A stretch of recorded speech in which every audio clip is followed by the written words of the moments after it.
Bonjour Laurent Monicali, on a le Bonjour. plaisir de vous voir à Vierzon pour cette rencontre citoyenne. En fait, concernant les injections, les effets indésirables des injections Covid et les Covid longs, qu'est-ce qui vous a amené ici, en fait? Qu'est-ce qui vous a fait venir à cette rencontre? C'est la solidarité. C'est la solidarité avec toutes les victimes, au fond, de cette calamiteuse gestion politico-sanitaire de la crise du Covid, et parmi lesquelles les soignants suspendus, mais il y a beaucoup d'autres formes de victimes, et il y en a énormément. Donc c'est d'abord ça, plus la solidarité pour quelques-unes des personnes qui ont organisé. Et, il se trouve qu'il y en a certains, dont quelques médecins avec qui j'ai travaillé. Voilà. Et donc, quand vous dites forme calamiteuse, et vous avez décrit plusieurs fois cela, on vous avez vu Wojciech à Luxembourg justement décrire cette forme calamiteuse. Votre livre, La défendre la démocratie, c'est ce dont vous avez parlé hier quand vous avez fait la conférence ici. Oui, alors j'ai d'abord publié un livre en 2 volumes qui s'appelle La doxa du Covid, hein, qui analyse précisément ce récit, d'où il vient, est-il crédible, etc.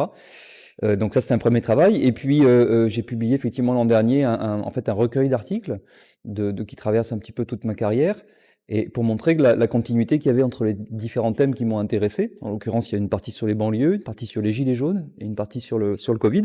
Et pour montrer que le point commun de tout ça, c'est la défense des idéaux démocratiques. Voilà. Que je pense en grand péril aujourd'hui. Votre regard, vos compétences, elles sont sociologiques, c'est ça? Moi, j'ai une triple formation en droit, en histoire et en sociologie. Voilà. D'accord. Oui, donc il y a vraiment un regard presque anthropologique finalement. Oui, bah les Ouais. sciences sociales dans toute leur diversité, les sciences humaines, même on pourrait dire. Ce livre Défendre la démocratie sous-entend qu'elle est un peu en danger. Et est-ce que c'est la crise sanitaire qui a amené à ça, ou est-ce qu'on peut, selon vous l'abordez par rapport est-ce que vous l'abordez par rapport à ces injections, par rapport à la crise Covid, ou même avant, ou... Ouais. Ah bah là, pour moi, la crise Covid, c'est un révélateur. Hein, c'est ça qui m'intéresse. C'est ce que je raconte depuis le début. Il faut étudier les crises. Hein. Il y a beaucoup de gens, y compris parmi les intellectuels, parfois, qui s'imaginent que bah, voilà, c'est une espèce de parenthèse. Puis quand c'est fini, on revient à ce qui était avant, comme si de rien. Voilà. C'est profonde erreur. Je pense que les crises sont très, très importantes à observer parce que ça agit comme des révélateurs en fait de choses qui existaient, qui se préparaient, qu'on n'avait pas forcément vu venir et qu'on va venir voir là. Je pense aussi que les crises sont souvent des moments d'accélération de l'histoire.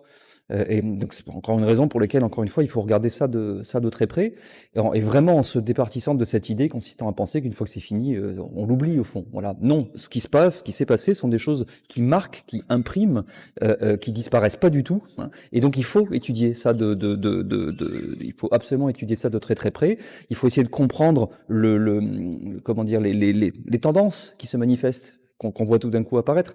Et ça nous permet de nous sortir de certaines formes d'oubli, d'aveuglement. Moi, le premier, hein, je veux dire, j'ai longtemps comment dire, j'ai longtemps, parce que c'est ma génération, j'ai longtemps fonctionné en réfléchissant, par exemple, au niveau des idées politiques, en réfléchissant autour du clivage gauche-droite, par exemple. Bon, on voit bien aujourd'hui que il est effectivement dépassé. C'est pas un jugement personnel, hein, il est de fait, tout se passe comme si les gens considéraient qu'il est dépassé, et il est remplacé par un espèce de clivage libéral populiste. Au fond, on voit ça se mettre un petit peu partout en Occident, et avec des élites la France, de mon point de vue, était assez caricaturale de ça. Hein. On a de plus en plus en fait une oligarchie, hein, qui contrôle la société. Moi, j'estime que la démocratie était en très très grand danger. Alors, elle l'est depuis longtemps, mais encore une fois, la crise pour moi a agi comme un révélateur et m'a permis de comprendre que, en tout cas moi à titre personnel, maintenant c'était vraiment la question démocratique sur laquelle il fallait se pencher. La démocratie est en grand danger, et c'est ce que je suis venu dire ici, et pour toutes les personnes qui en ont été victimes. Voilà.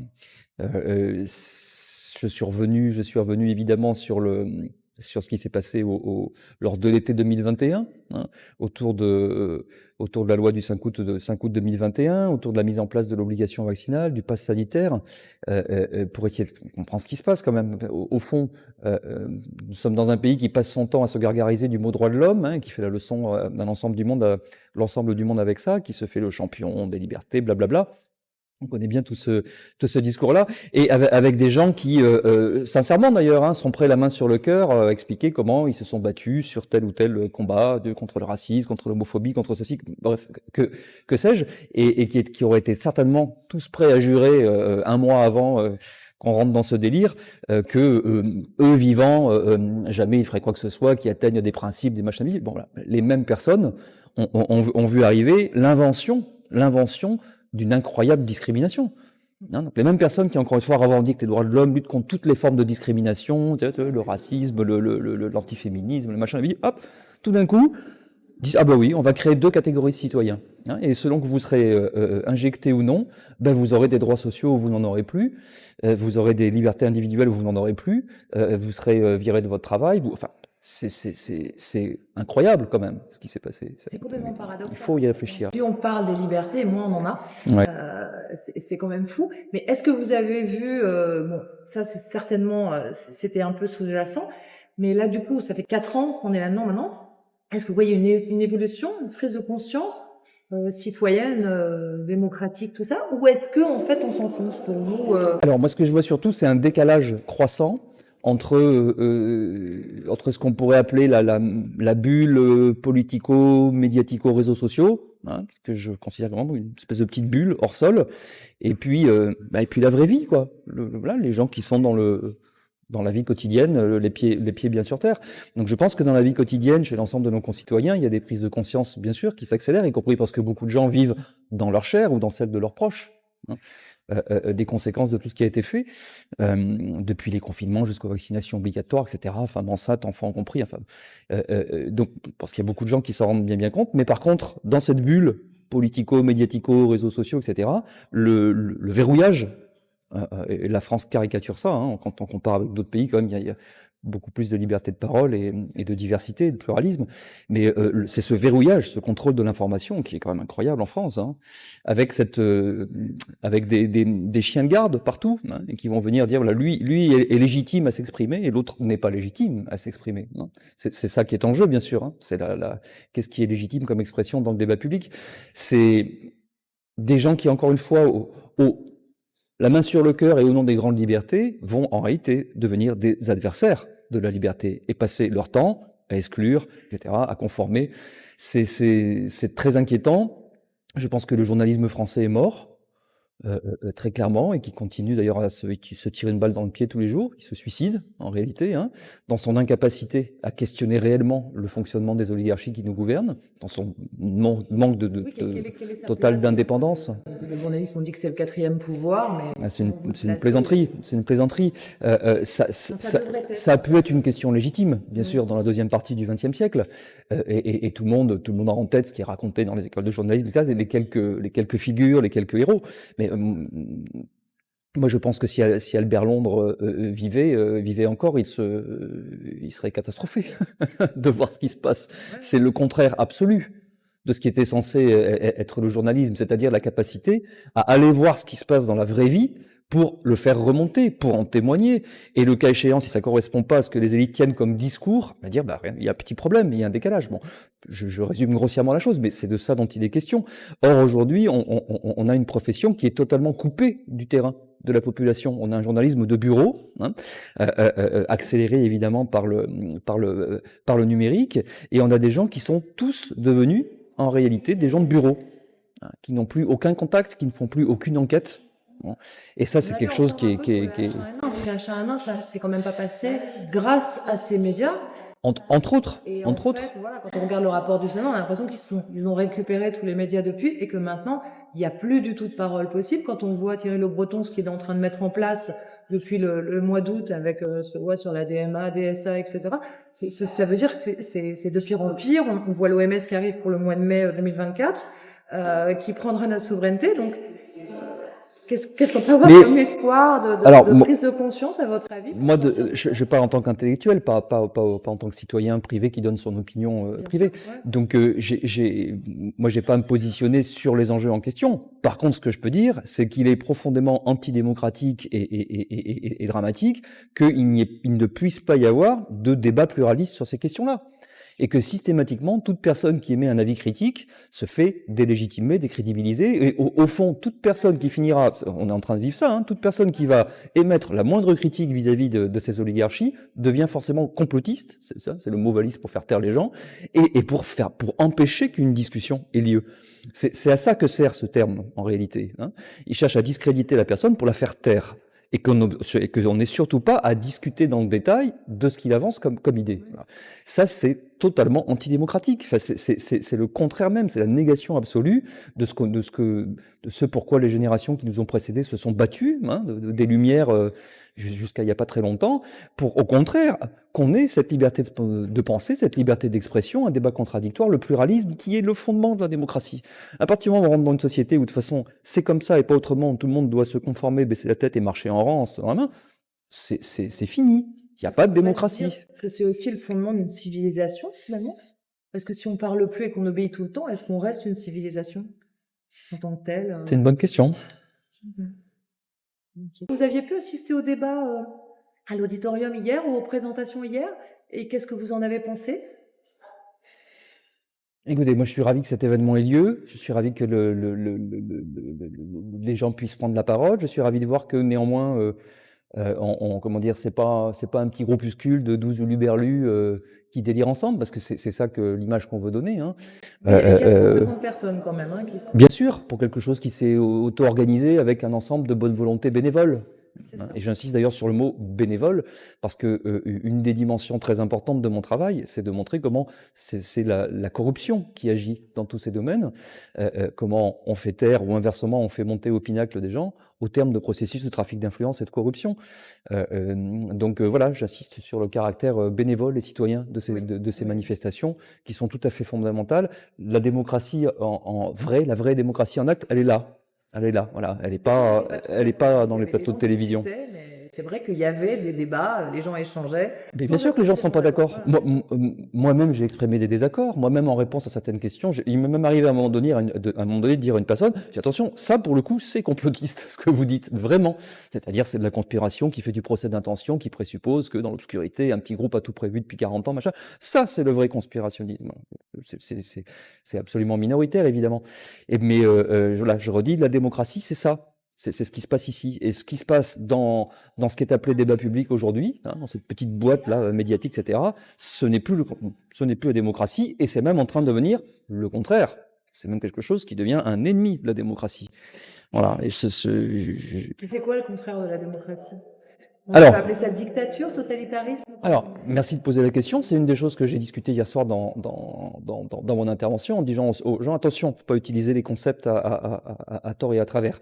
Nous ne vivons pas aujourd'hui une dérive vers une dictature. Hein. Ce qu'il faut penser, c'est le totalitarisme, ce qui n'est pas la même chose.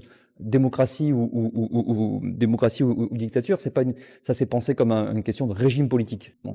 Moi, je pose au-delà ou en deçà, comme on veut, de la forme du régime politique, la question du totalitarisme et de la démocratie. Le totalitarisme, ça vient donc, ceux qui l'ont pensé, c'est fondamentalement Hannah Arendt, Michel Foucault, George Orwell, etc.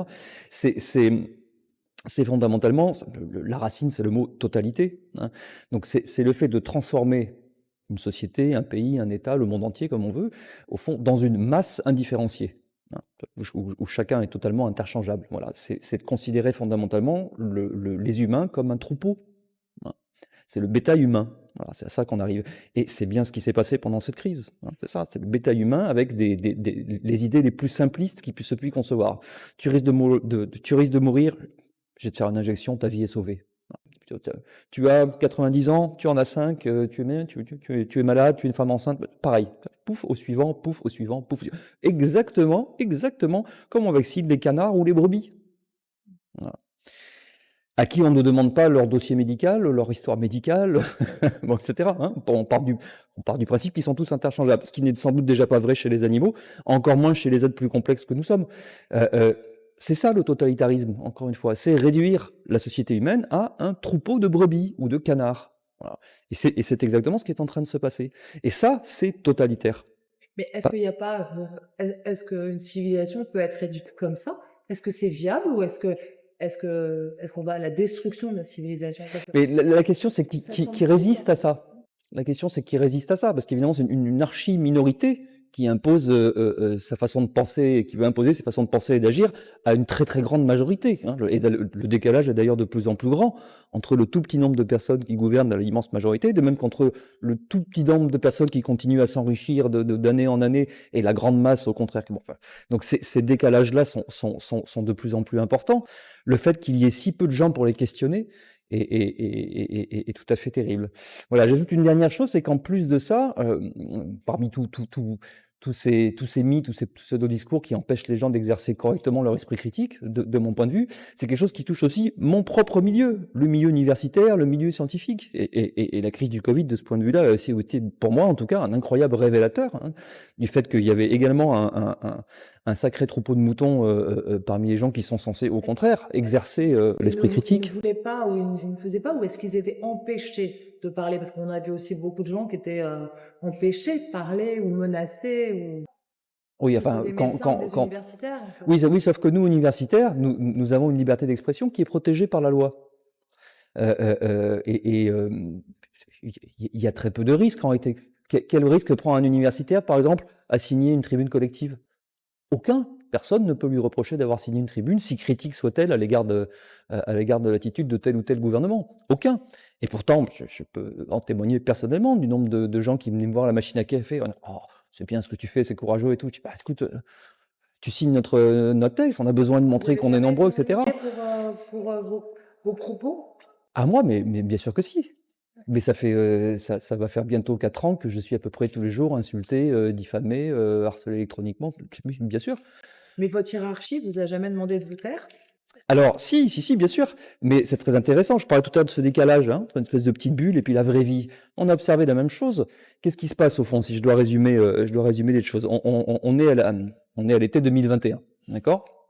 Ce profil partout, évidemment, sous différentes formes et selon les pays un peu différents, la question de l'obligation vaccinale et le fait de mettre en place ce qui est prévu depuis le début. C'est ce que je raconte dans la doxa. Bah, tout ça a été écrit par tous les gens qui l'ont fait bien à l'avance. Hein. Il n'y a aucune découverte, présupposition fumeuse, machin. Il suffit de lire les gens, en fait. Il suffit de lire les gens. Voilà.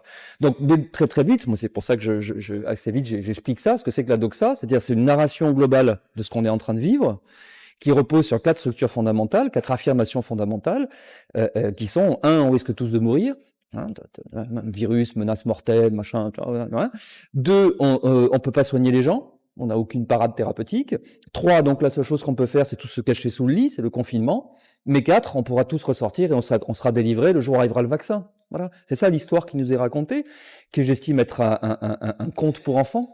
Un conte pour enfants, hein, le méchant loup est arrivé, viens. Bon. Donc c'est de ça dont il s'agit. Et la moindre des choses, quand on se prétend intellectuel, quand on se prétend scientifique, serait de mettre ça sur la table puis discuter. Pour poser des questions toutes simples. Hein. C'est vrai, c'est pas vrai, quelle méthode tu utilises, comment machin bidule. On ne peut pas faire ça aujourd'hui. On ne peut pas. Moi, c'est ça que j'ai fait. Est-ce que c'est vraiment depuis 2020 ou est-ce que les débats avaient déjà un peu disparu depuis Alors, c'est pas que le débat avait disparu, mais c'est que le débat se manichéise, le débat se brutalise.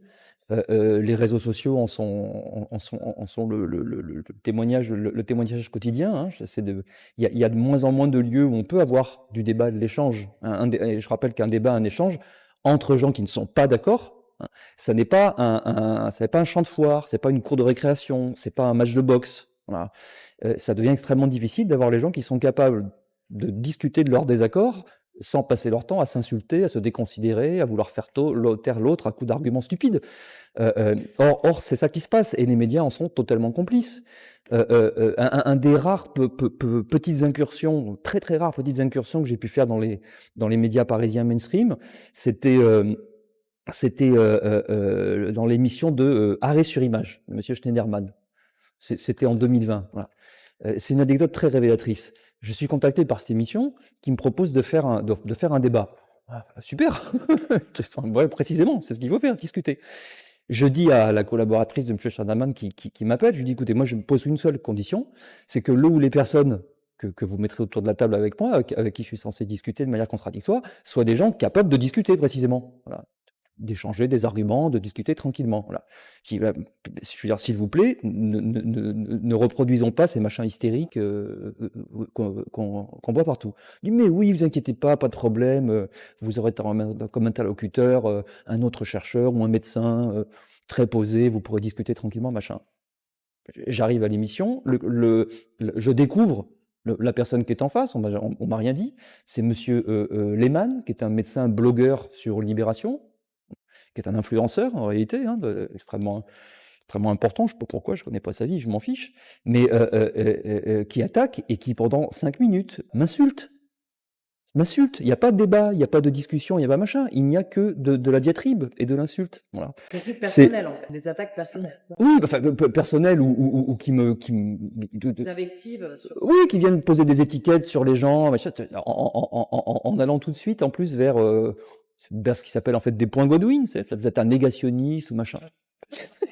Vous voulez... Elle est où la discussion? C'est une blague. Il n'y a pas de débat, il n'y a pas d'échange d'idées. C'est pas vrai, c'est pas vrai. Il n'y a que de l'agression, de l'échange d'insultes, etc. C'est une caricature de ce que les Américains appellent parfois la cancel culture de nos jours. Voilà, c'est ça. Le débat public, il en est là. C'est catastrophique, c'est lamentable. C'est lamentable. Et une de mes grandes sources des grandes déceptions, on va dire, une chose qui me rend triste, c'est que dans mon propre milieu académique, universitaire, on est aussi en train de voir ça disparaître. On est traversé par des polémiques stupides. On prend là cette culture américaine et sur plein de sujets, qui sont les questions ethno-raciales, les questions féministes, machin. On voit comment c'est pas vrai, les gens se radicalisent, comment les gens ont des positions qui relèvent du militantisme, se créent des petites niches. Tout ça n'a plus, tout ça s'éloigne beaucoup de ce que, me semble-t-il, devrait être un grand débat démocratique entre intellectuels. Oui, de nous faire civilisation, d'apprendre à être ensemble et de pouvoir discuter, c'est minimum de base. D'accord. Bah écoutez, merci beaucoup, Laurent Mukeli, pour ce témoignage. Avec plaisir, Et merci au à vous. plaisir. Merci. Au revoir.